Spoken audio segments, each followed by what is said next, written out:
Ngayon, ito po sa surveys natin, nabasa niyo naman po sa mga periodiko, nakita niyo sa TV at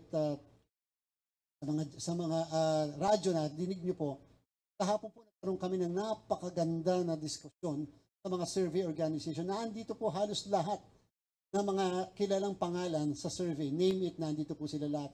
Kasama ang mga abogado nila.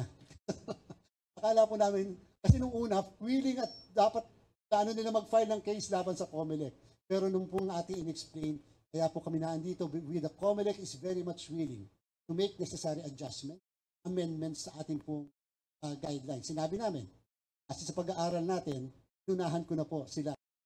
Pag-aaral natin, mukhang hindi dapat mandatory yung mismong pagpaparehistro ng mga survey organization because kung po sa mga nag-aaral ng law, yan po'y maaari tayo restraint on the exercise of the freedom of expression, the freedom of speech, and the right to information of our people.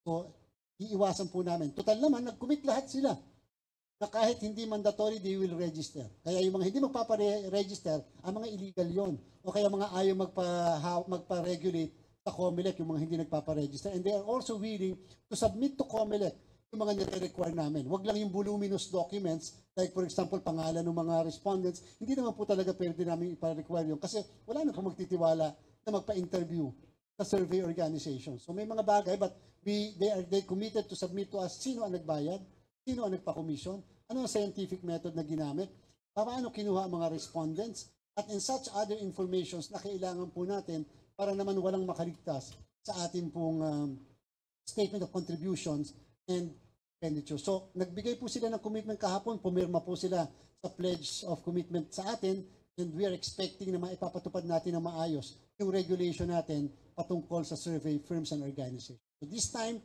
again, para po sa mga nasa academe, hindi po kasama ang educational institution sa aming regulation.